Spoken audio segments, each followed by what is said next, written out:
Vitruvius. We're talking about science, we are talking about structure, and we are talking about delights. The microcosm of the universe. The Malay architecture or the timber architecture is about the craftsman architect. We do not have architect in those days, we have craftsmen. We are talking about a system where the masters passes down the knowledge to the apprentice. And think we are happy that in our involvement in conservation, we have managed to, in a way, rebuild the system, bring in a new people, new young people to be interested in the craft and to take part of the rebuilding. This is, we don't have a voice. These are two masters that is living today. And this is how they have their side meeting.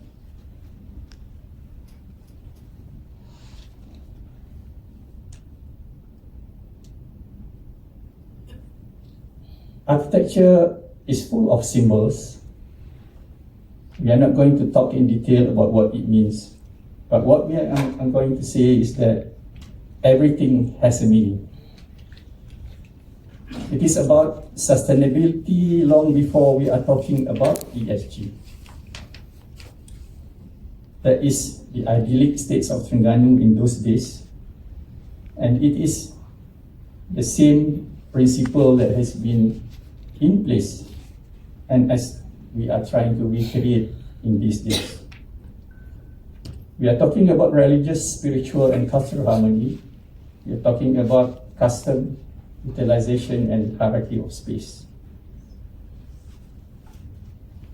The architecture that we have is a book of history.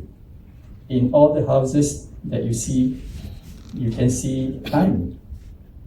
You can see differences in utilization as time passes. When you see a house with 3 different or 4 different types of roofing material, from atap to zinc to asbestos, and perhaps now to clay or even metal deck, we are looking at history. We are talking about material, construction, and modularity. Timber houses has long been the IBS of today. The house can be rebuilt in parts, or it can be transferred or relocated as a whole. We are talking about adaptability and growth. From one house, in Trengganu we call it Rumah Bujang, to Rumah Bujang Berselasa when you add the balcony at the front, or grown to be more than 2 to 3. We are talking about the architectural, when we are talking about the heritage and architecture timeline, these are perhaps some of the buildings that I was involved at a certain point in time. You can see that the age of timber architecture ended sometimes in at the early of 1900s. In Trengganu, in 1888, we had a big fire. We call it Api Pecah Gedung, which actually burned down 8,800 houses. And because of that, Trengganu was perhaps one of the earliest municipality that established a law to disallow the use of atap roof. And that was enacted in 1914. So most of the, and perhaps the oldest building that we do, Rumah Haji Su, was built by the father of Rumah Haji Su and probably even the grandfather, because the gap of 100 years is perhaps a bit too long for 2 generations. It could have been 3 generations. That houses stood the age of time, probably because of the best timber that we have in Trengganu. It was almost 100% in Trengganu, and it had retain its strength. In the late 1800s, we began to change our architecture to bricks. And the second building on the left-hand side, on the top, Rumah Tengku Teh Dungun, that was the name of the original owner. Then it became known as Rumah. Then became at Majid, Jabatan Ugama, and later it became the Majlis Bandaran. We were part of, so the legacy of, when we are talking about timber Malay architecture and why some of it survived. I'm sorry, the people at the back might not be able to see when the slide is too low. The legacy of architecture, or what remains, is basically the legacy of a man. In most of the building that we do now in Trengganu, traces its history to one person. So it talked about the legacy of Haji Su bin Haji Matkaya. I'm good, 5 minutes left. So I got to speak this up. These are the things that we doing, and so this is the Rumah Haji Su in its setting. Consists of 2 houses. And the interesting thing is that when we do conservation, one of the biggest debate is about the concrete.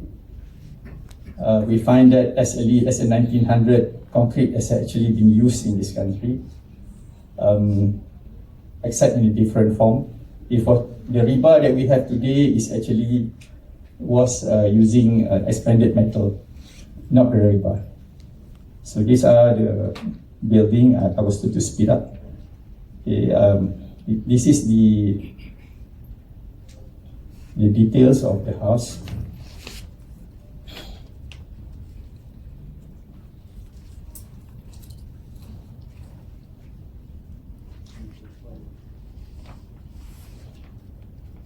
This is the state of house when we took over. I mean, you are talking about a more than 100 years old house. And so it's okay. I think I'll be happy to share the slides in the PDF form later with people. They are part of the houses which has been totally demolished and reconstructed. And we do conservation. We look at the past.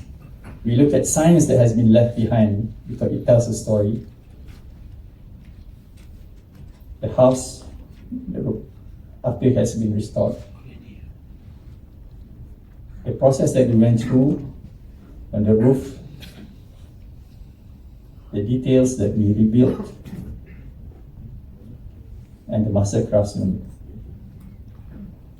This is the part that we are quite happy to say that reconstruction of Rumah Haji Su has created a new batch of craftsmen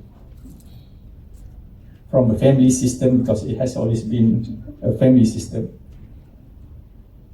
Everybody is from the father to the son, that involves the uncles and cousins.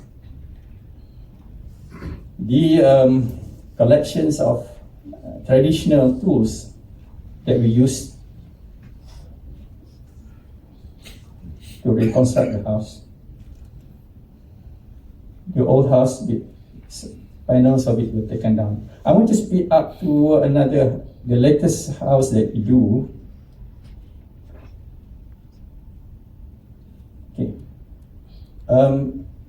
This is about Surau Haji Wan Latif in Kampung Losong, Kuala Trengganu.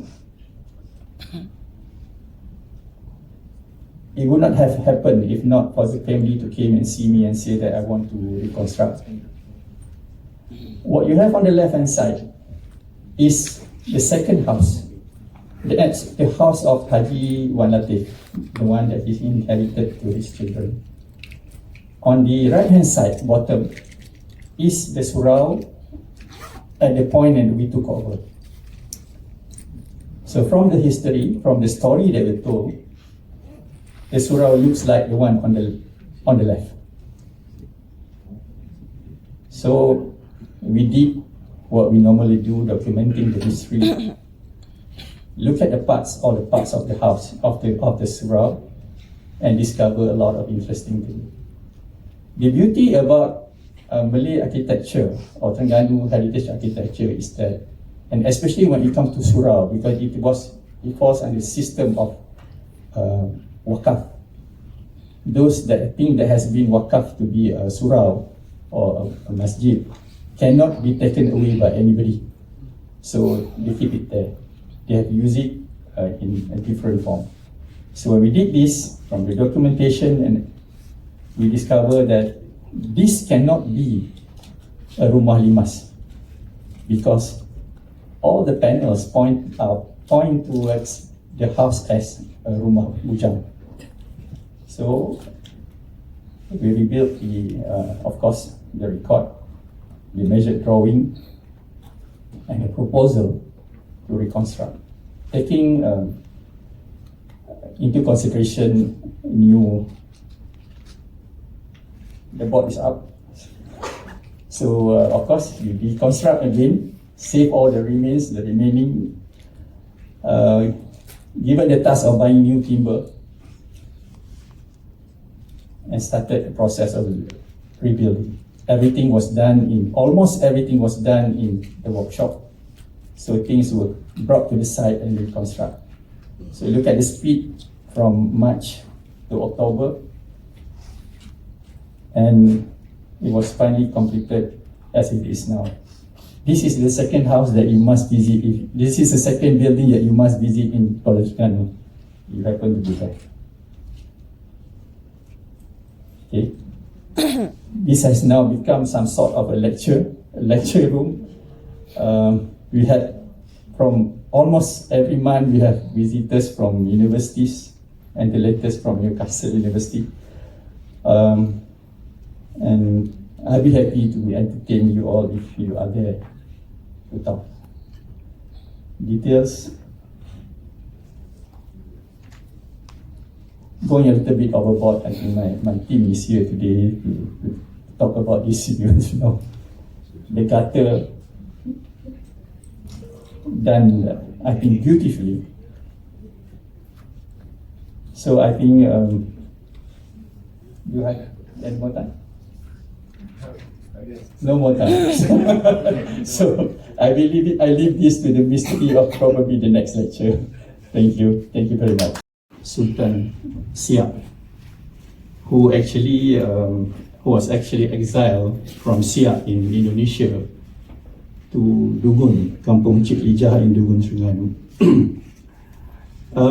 We had the opportunity when the family or the descendants of the Sultanate of Riau, of Siak, came and requested that his grave to be restored. It then goes to the first project under Jabatan Warisan Negara, that it was to restore Rumah Tekutih in Dugun. And after that followed by restoration of Masjid Sultan Alaidin in Langat. And then came the restoration of Rumah Haji Su in Kuala Trengganu. Latest that we have completed is the restoration of Rumah Surau Haji Wan Latif, also in Losong, Trengganu. We are working now in the restoration of Masjid Hiliran. Had a small part in restoring gymnasium in Malay College Kuala Kangsar, Pasar Taiping, and currently doing a little bit for CMP in the 3 buildings in front of Dataran Merdeka.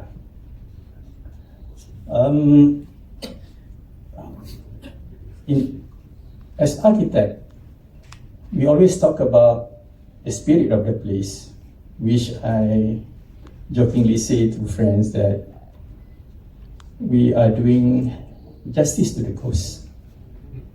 Because buildings as old as the oldest building that we work on, Rumah Warisan Haji Su, was first built in 1850 The second house was built about 100 years later in 1940. And when we are talking about the spirit of the place or genius foci, when we're talking about the past, it is perhaps my habit that when, not only in jobs that we do or conservations that we do, I would normally stand or sit in front of the building, trying to picture in my mind the layers of history of over a century, how it all begins, what that building was for. Probably in some buildings, it goes with the experience that you have. And sometimes the buildings that you do has a part of me in that history because I was there at some point in time. When I was small, I was born in a small fishing village in Trengganu, which has probably the most beautiful beach in the country. And in remembering these old days, I think I've always been fascinated by the old Malay house, timber houses. I've always been fascinated by the play of lights and shadows, silhouettes.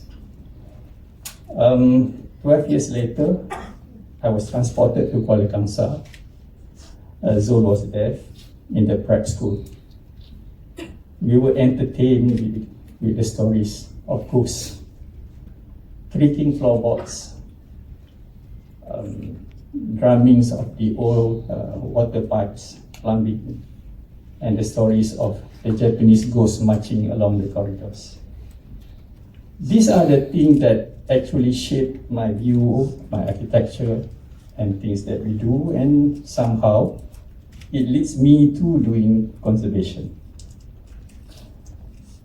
Architecture is about life.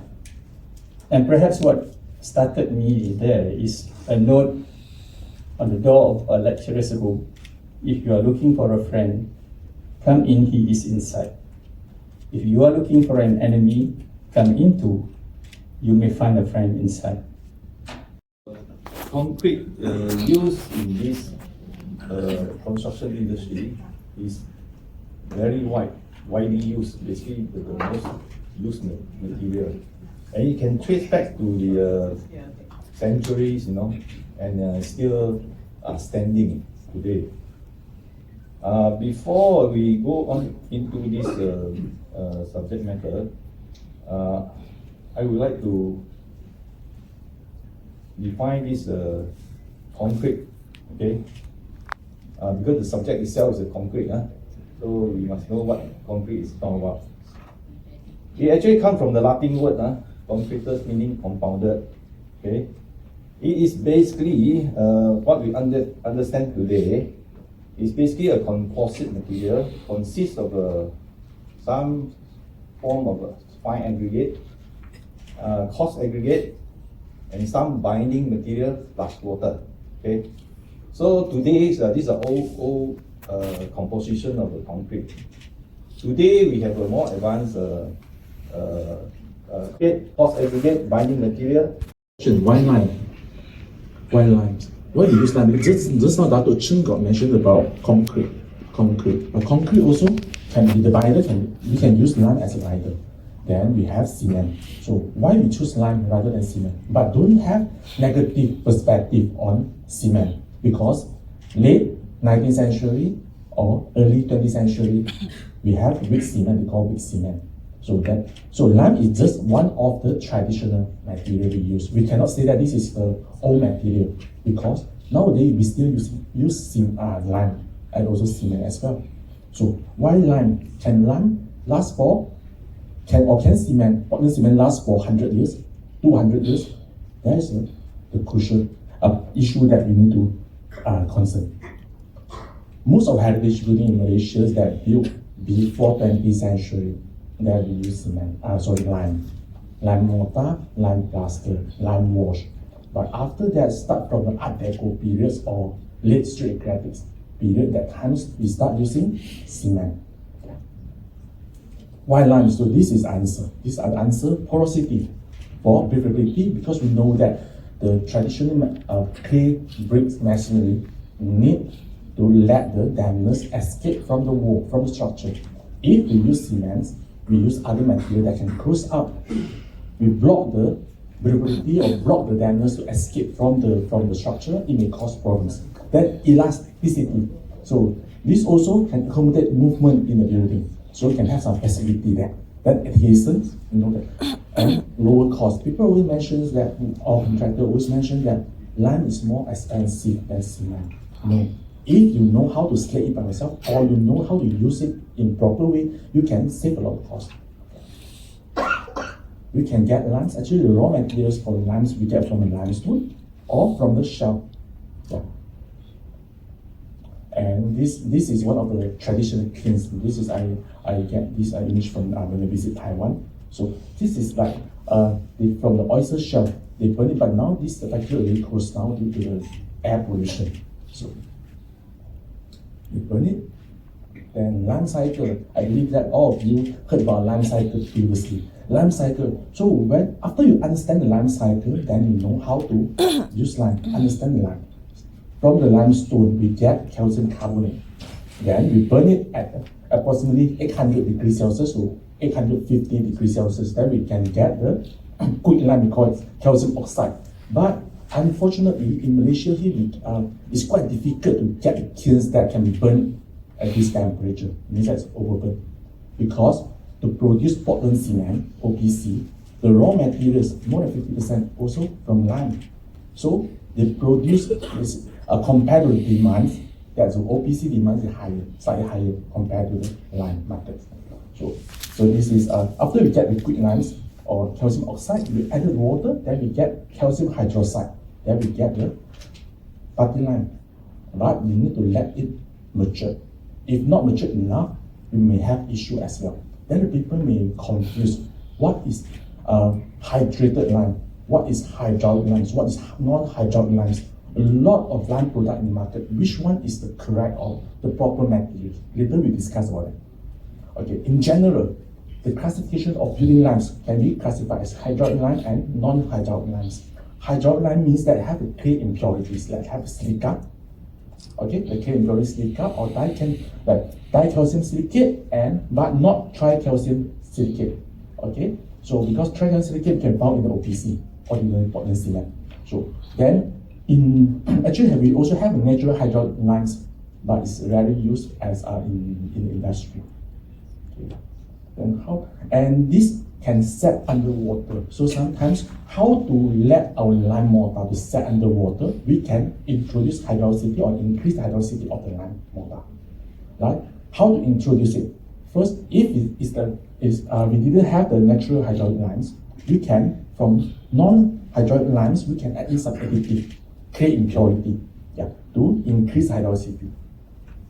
For non-hydraulic limes, this is what we get in the market, the lime putty, okay, or fat limes, or this does not set underwater. So people may always face the problems that after we do the plastering work, especially for a structure that have a high dampness or higher water table, then we will face problems that it's very difficult for our lime mortar to set. So in that scenario, we need to add in some brick dust or any clay impurity to increase the hydricity to let it set. But for non-hydraulic lime, it takes longer time to set and weaker than hydraulic limes. Hydraulic lime, when used normally in powder form.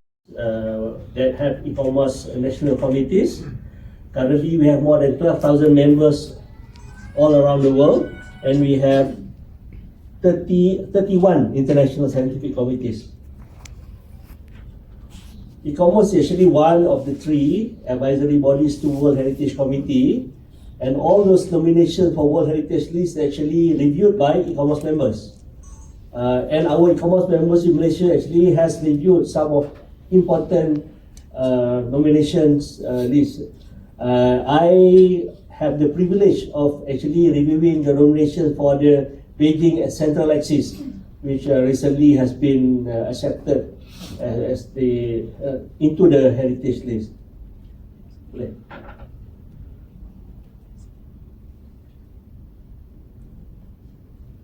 And also we have other members like Dr. Saiful. He went to site to review a nomination for a heritage list in Vietnam. And also KB Tiong went on site to visit in India and also in China. So we are very actively participating with the nominations of heritage lists from all over the world.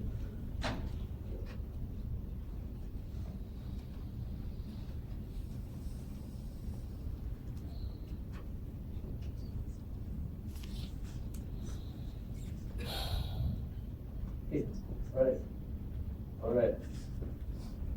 So, Oops. please guys. Stop.